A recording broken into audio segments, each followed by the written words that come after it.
খাদান কি সামথিং মানে দেবদার কেরিয়ারে অনেক দিন বাদে আবার এরকম অ্যাকশন ছবিতে সামথিং বিগ তো বেঙ্গলে? সামথিং মানে বিগ বলবো না, ব্লাস্ট। মানে এখনো অনেক কিছু মানে রিভিলই করা হয়নি বা হয়তো অ্যানাউন্সই করেনি। এসবিএফ ছাড়লে কেন? জিদ্দার সঙ্গে ফার্স্ট কাজ মানুষ। তো জিদ্দা কিরকম মানুষ? তোমার দুটো ছবি, শাস্ত্রী এবং টেক্কা, তো দুটো ছবির ভিতরে কোন ছবিটাকে তোমার নিজের পার্সোনালি এগিয়ে রাখার জায়গা থাকছে? যে আমি একটু জওয়ান দেখে আজকে খাদান করি। টেক্কা থেকে কি সবকিছু লুকিয়ে রাখতে হয়েছে সৃজিত মুখার্জি? টিজার থেকে লুকিয়ে রাখো, ট্রেলার থেকে আসবে ভালো। বম্বে যখন করলে তারপরে সেখান থেকে ছেড়ে কেন বেঙ্গলে এলে? মানে জিদ্দা একটা অরা আছে আমার, যেটা মনে হয় জিদ্দা একটা পার্সোনালিটি মেনটেন করে। এডিট রুমে এসে ওকে জিদ্দা একটু অর্ডার নিয়ে ঢোকেন যারা। জিদ্দার সঙ্গে কাজ করাটাই আমার মনে হয় ইটসেলফ একটা মুভমেন্ট। আমাদের এখানে জিদ্দার বাংলাদেশ থেকে কথা বলছে, আমি মেনলি ওখানে বলিউডের কাজই হয়, বলিউড বা সাউথের এখন নেটফ্লিক্স, অ্যামাজন সবকিছুর কাজই হচ্ছে।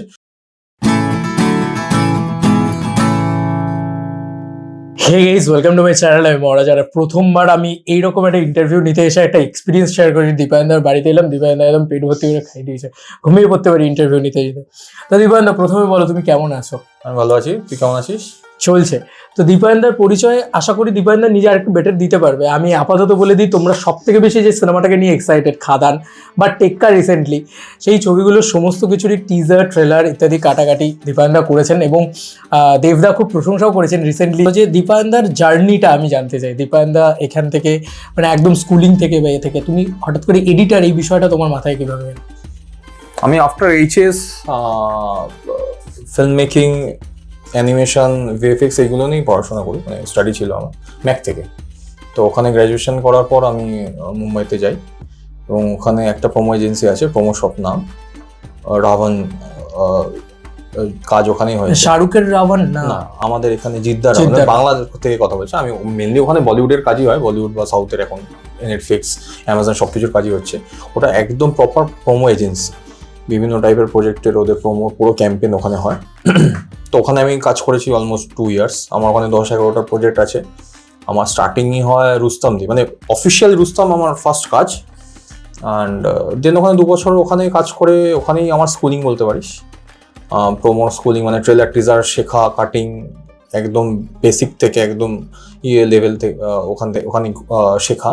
দেন আমি এসবিএফ জয়েন করি 2017-এ, কলকাতায় আসা। তারপর দেন সেখান থেকে চলতে থাকছে। এখন আমি এসবিএফ 2 বছর হয়ে গেছে, আমি 6 বছরের মতন এসবিএফে ছিলাম।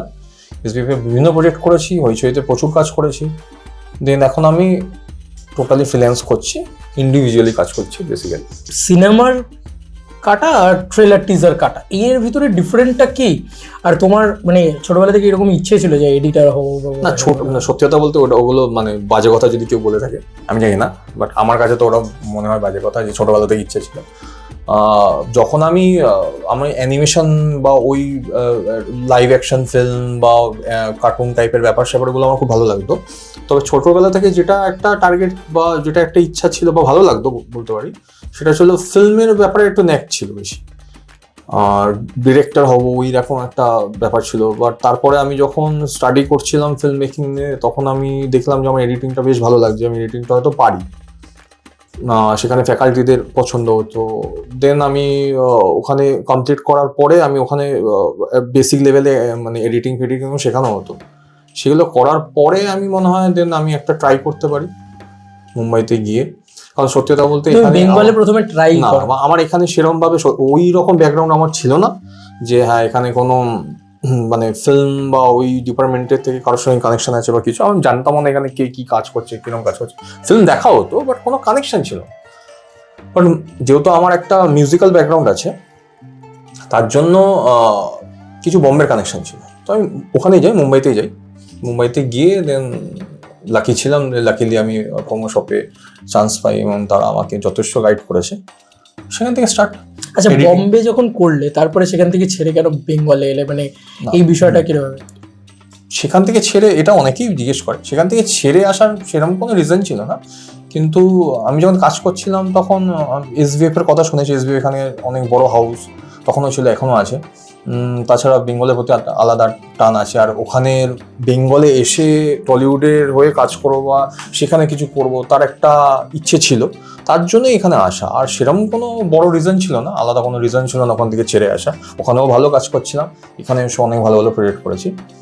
এই আচ্ছা, জিদ্দার মানুষ ছবিটাতে তুমি কেটেছো, তো কাটার সময় কি এরকম, দেখো মানুষ ছবিটার বক্স অফিসটা আমরা জানি খুব আহামরি কিছু নয়, হয়নি, তো তখন তোমার কি মনে হচ্ছিল যে কোথাও গিয়ে একটু এই ছবিটা হয়তো একটু ল্যাক করতে পারে বক্স অফিসে, বা এই ছবিটা তোমার অ্যাজ অ্যান অডিয়েন্স হয়তো অতটা অ্যাপিলিং লাগছে না, এরকম কি কিছু মনে হয়েছিল?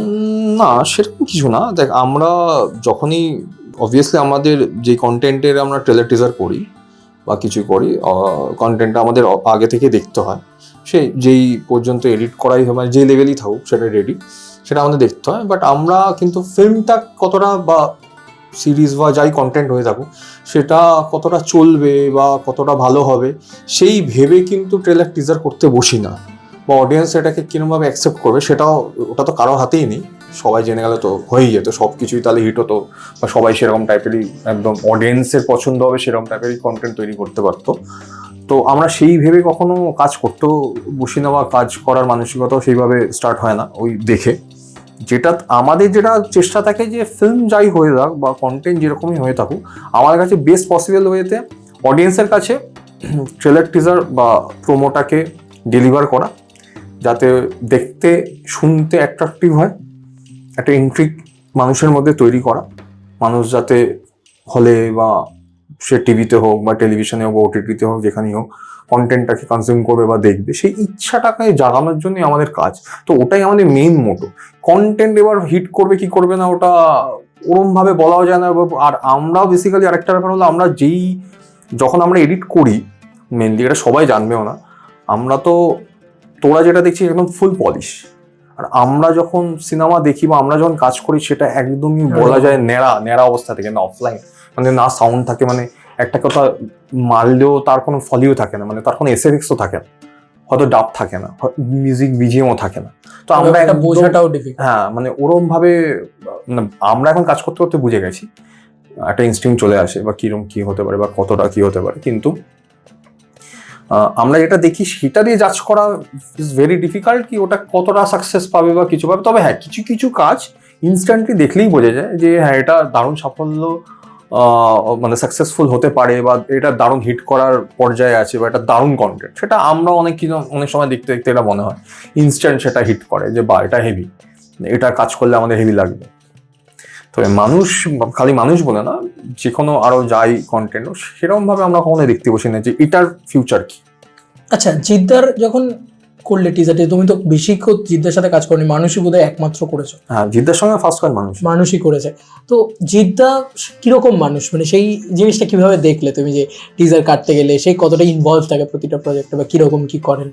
হ্যাঁ, একটা প্রজেক্ট হিসাবে আমি বলতে পারি না, জিদ্দা মানুষ হিসাবে খুবই প্রফেশনাল, প্লাস জিদ্দা একটা অরা আছে আমার যেটা মনে হয়, জিদ্দা একটা পার্সোনালিটি মেইনটেইন করে। এডিট রুমে এসে ওকে জিদ্দা একটু অরা নিয়ে ঢোকেন, যে একটা মনে হয় আরে জিদ্দা ঢুকেছে, মানে এডিট রুমে ঢুকলে জিদ্দা।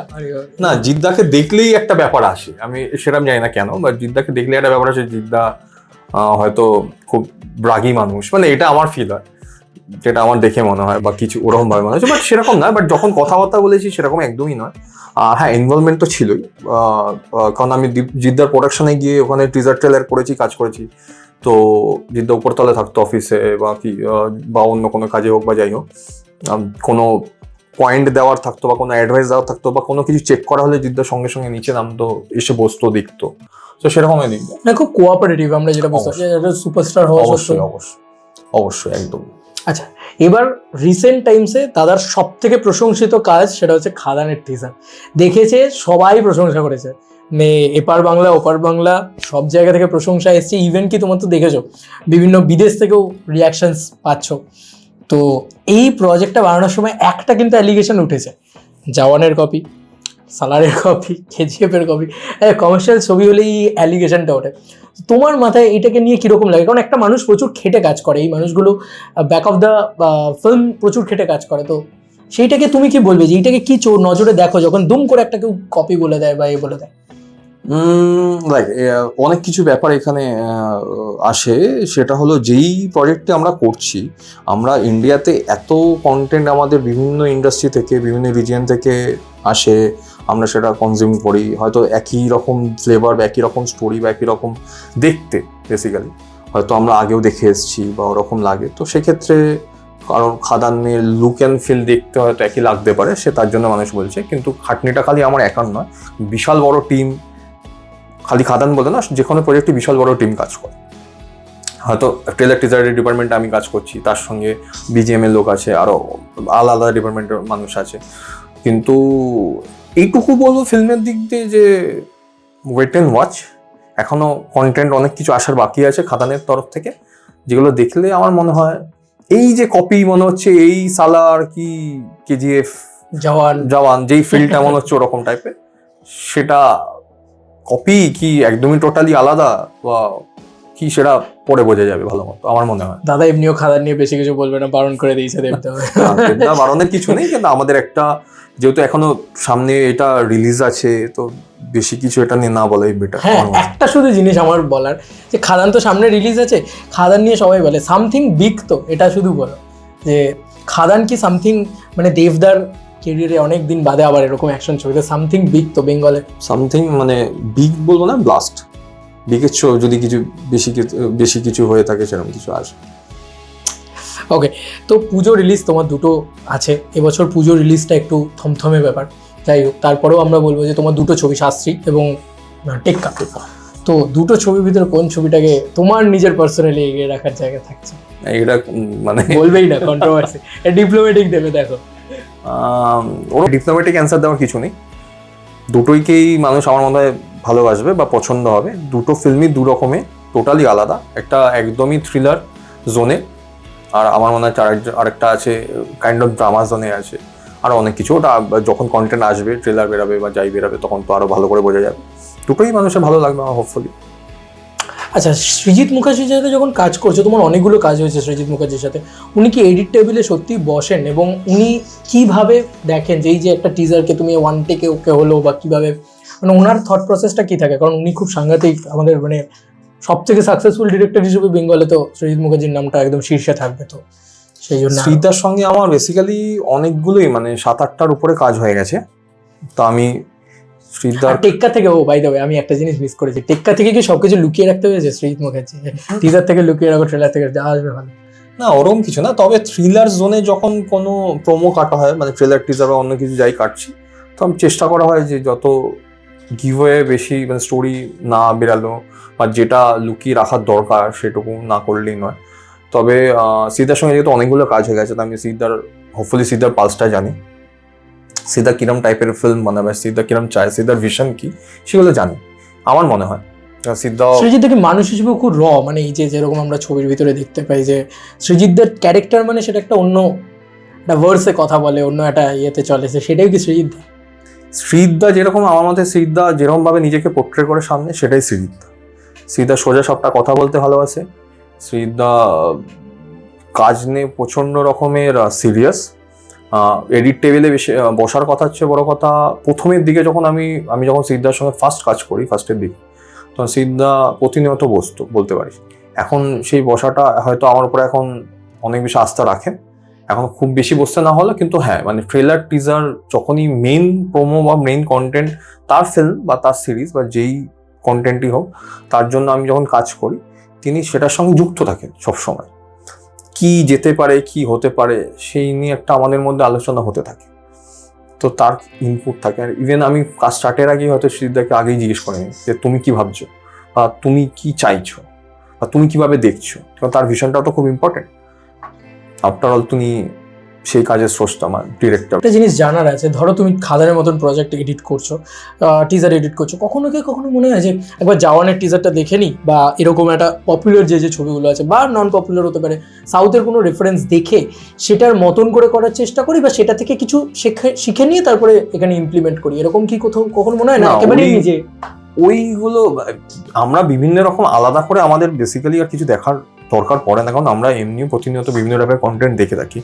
কিন্তু একদম অ্যাকুরেট জিনিস তো আজকে হয়তো পুষ্পা, একদম অ্যাকুরেট পুষ্পা তো আর মানে বেঙ্গলে তৈরি করছে না যে আমি পুষ্পা দেখিয়ে ট্রেলার টিজার কাটবো বা কিছু। তার টোটালি ফ্লেভার আলাদা, তার শুটিং প্রসেস, ডিরেকশনের প্রসেস আলাদা, স্টোরি টেলিংয়ের প্রসেস আলাদা। তো সেটা দেখে এখানে কিছু ইমপ্লিমেন্ট করার আমার মনে হয় না কোনো দরকার আছে, দরকার পড়ে সেটা নিজে। হ্যাঁ, যেটা আসে এবার ট্রেলার টিজারও একটা স্টোরি টেলিং এর ব্যাপার, যেরকম মেন কন্টেন্টটাতেও একটা আমরা স্টোরি দেখাচ্ছি কিভাবে যাচ্ছে, সেটা নন লিনিয়ার ফরম্যাটে হোক, লিনিয়ার ফরম্যাটে হোক, ট্রেলার টিজার হোক, সেরকম একটা ব্যাপার। এবার আমি যেভাবে গল্পটা বলছি সেটা কতটা মানুষের সঙ্গে কানেক্ট করছে, তেমনি আমার সাথে যিনি প্রডিউসার আছেন, মানে অনেক মানুষজন যেহেতু এর সঙ্গে ইনভলভ থাকেন, যিনি ডিরেক্টর আছেন, তারাও আমরা সেম পেজে থাকি। তো আমরা কি বোঝাতে চাইছি বা কি দেখাতে চাইছি সেটা বেশি ইম্পর্টেন্ট। তার জন্য যা যা দরকার সেটা করি, মানে সেটা তাই বলে সেটা সাউথ হোক কি মানে আমাদের এখানে হোক, সেটার কোনো দরকারই পড়ে না আমার মনে হয় না, যে আমি একটু জওয়ান দেখে আজকে খাদান করি। দুটোর সঙ্গে কোনো মানে দুটোর সঙ্গে কোনো মানে কানেকশনই নেই, ওটা আলাদা এটা আলাদা, তো ওটা দেখে আমার কিছু হবে না। হ্যাঁ এটাই মানে।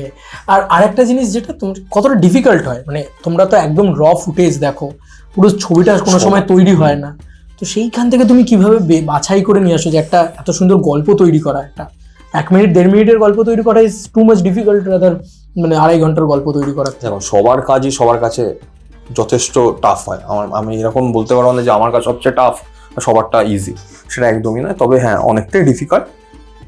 এখন আমাদের হাতে অনেক কিছু দায় আছে, আমাদেরও অনেক কিছু চাপ থাকে, যে একটা ট্রেলার টিজারের উপর একটা ফিল্মের অনেক কিছু, একটা অন্য কন্টেন্টে অনেক কিছু ডিপেন্ড করছে, স্পেশালি প্রমোশনের দিক দিয়ে। কারণ সেটা তো ফার্স্ট টাইম কোনো কন্টেন্ট বেরোচ্ছে, মানুষ সেটাকে দেখে তারপর নির্ভর করছে আমি এই ফিল্মটা দেখতে যাবো কি যাবো না।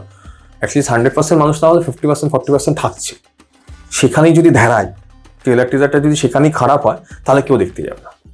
তো তারপর যারা দেখতে গেলে ভালো লাগলো, মানে মুখে মুখে চলছে, প্রচার পাচ্ছে, সেটা আলাদা ব্যাপার। তো অবভিয়াসলি একটা প্রেশার থাকে। আর আমি যেহেতু অনেক বছর ধরে কাজ করছি, তো আমি আমারও একটা থট প্রসেস, কাজের প্রসেস আছে, আমি জানি কি করলে কি হবে, কোনটা দরকার, কোনটা বেশি দিলে মানুষ বেশি খাবে, অডিয়েন্স বেশি খাবে, কোনটার জন্য আরও ট্রেলার টিজারটা আরও বেশি ভালো হতে পারে, চেষ্টাটা সেটারই করা হয়। তো তার জন্য হ্যাঁ মানে কাজ কঠিন ইজি জনতার জন্য তো সবকিছু না, অবভিয়াসলি অডিয়েন্সই সব, অডিয়েন্সই সব। তো এবছর আমরা জানি আরজিকর ঘটনার জন্য কতটা একটা বাজে একটা পরিবেশ হয়ে রয়েছে গোটা বাংলা জুড়ে, তো এবছর পুজোর ছবিরও হাইপ কম, এটা নিয়ে তোমার কি মনে হয়? মানে আগের বছর বাঘাযতীন ছিল যেমন, মানে সেই সারা আগের বছর আমার মতে হাইপ কম বলতে আমার মনে হয় এখনো হয়তো ফুল ফ্লেজেড সেই রকম প্রচার স্টার্ট হয়নি। আমার যেটা মনে হয় আগের বছর প্রচার আরো আগে থেকে স্টার্ট হয়েছিল, ফিল্মের ইনভলভমেন্ট অনেক বেশি ছিল, তার সাথে মানুষের ইনভলভমেন্ট অনেক বেশি ছিল। এবছর যেহেতু পরিস্থিতির একটু বাজে আছে, তার সাথে প্রচারও এখনো সেই লেভেলে স্টার্ট হয়নি আমার মনে হয়। তো তার জন্য হয়তো একটু 19-20 আছে।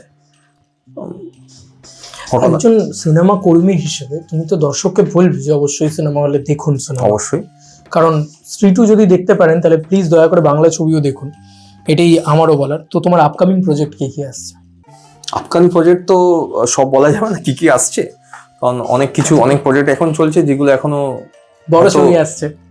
হ্যাঁ মানে এখনো অনেক কিছু মানে রিভিলই করা হয়নি বা হয়তো অ্যানাউন্সই করেনি, তো সেরকমভাবে বলতে পারছি না। তবে আপকামিং প্রজেক্ট অনেক বড় বড় প্রজেক্টই আছে।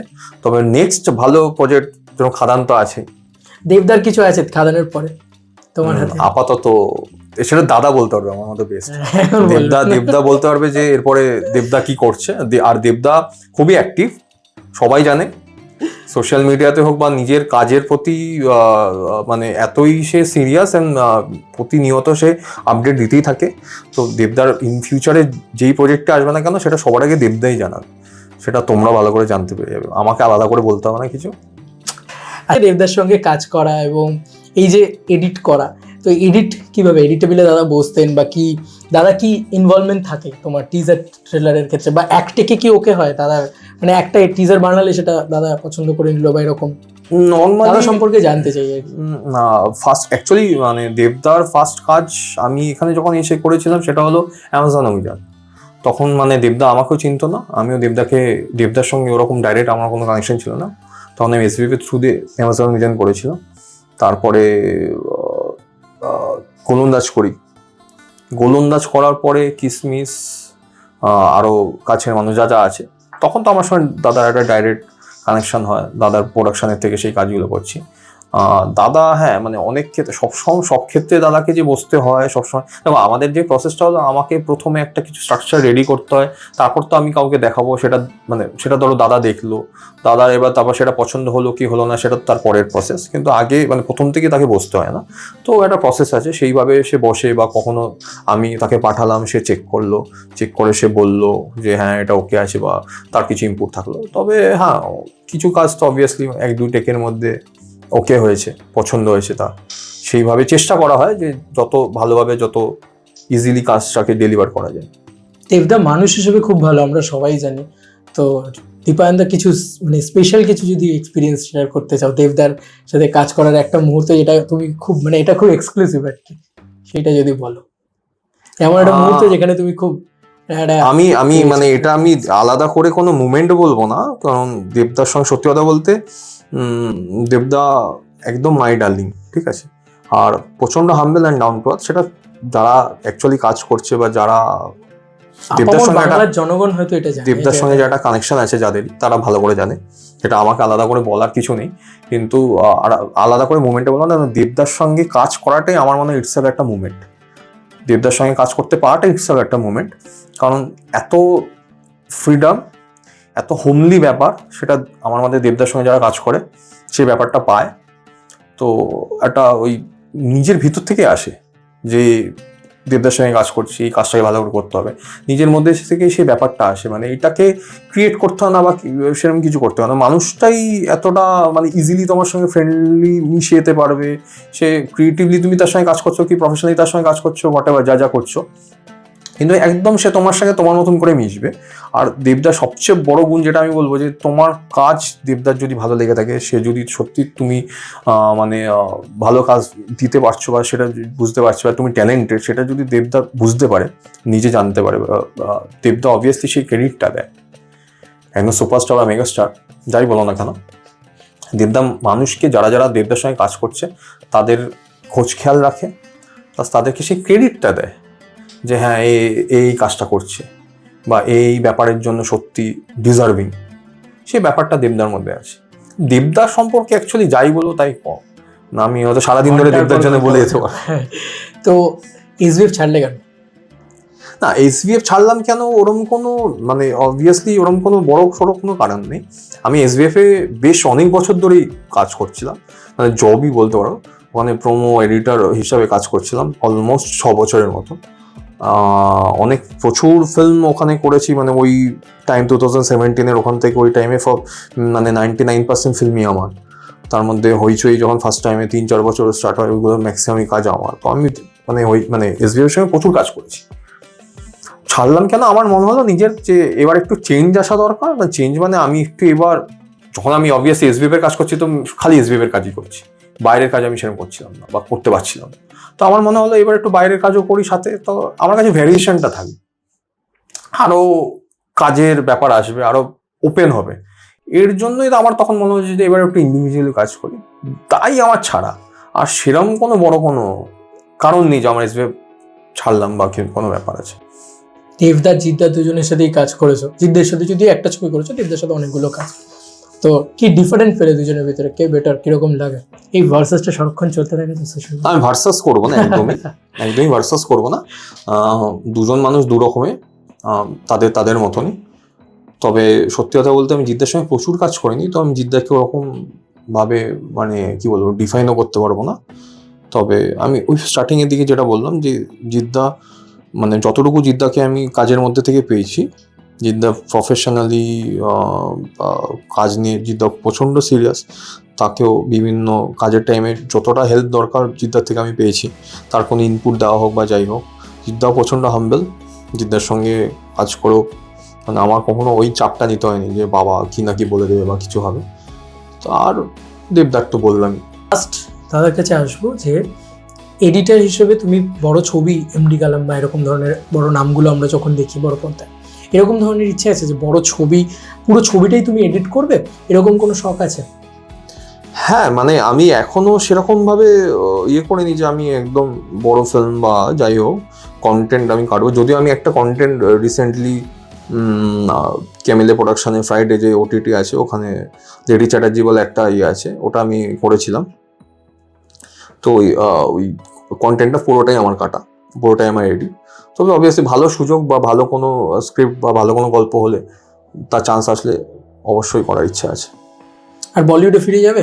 আর আপাতত সেরকম কিছু টার্গেট নেই, ঘরের ছেলে তবে এখনো বলিউডে ফিরে গেলে যে আমাকে টলিউডকে ছাড়তে হবে সেরকম কিছু না। তুমি মানে দুটোকে সাইমেন্টাসলি করতে পারো, তুমি খালি বলিউড টলিউড কেন, তুমি আরো যে কোনো ইন্ডাস্ট্রি দুটোকে সাইমেন্টাসলি চালাতে পারো বা করতে পারো। কারণ আমি তো এখন বললাম, আমি তো এখন ইন্ডিভিজুয়াল কাজ করছি, এরকম নয় যে আমাকে টলিউড ছেড়ে বলিউডে যেতে হবে, বলিউড ছেড়ে আবার টলিউডে আসতে হবে, কোনো ব্যাপার নেই, চাইলেই করতে পারো। অনেকে করেও, অনেকে এখানে কাজ করতে করতে ওখানে কাজ করছে তার। মানে খালি অ্যাক্টার, আমি অবভিয়াসলি অ্যাক্টাররা তো আছে, তার সঙ্গে এডিটর বা অন্য টেকনিশিয়ান অনেকেই আছে যারা তাদের টাইম মতো তাদের শিডিউল অনুযায়ী তারা করছে সাইমেন্টাসলি, এখানেও কাজ করছে ওখানেও কাজ করছে, আছে অনেকেই আছে এরকম। ওকে, বেস্ট অফ লাক দাদা তোমার আপকামিং প্রজেক্টের জন্য। অ্যান্ড টেক্কা খুব ভালো চলুক, আমরা এটাই সবাই চাই। তারপরে খাদান আছে, তারপরে আরও কিছু আছে যেগুলো বলবে না এখন, তো সেই না জানাগুলো খুব তাড়াতাড়ি রিভিল হোক। চলো আবার নতুন কোনো ভিডিওতে দেখা হবে। থ্যাংক ইউ দাদা। Thank you.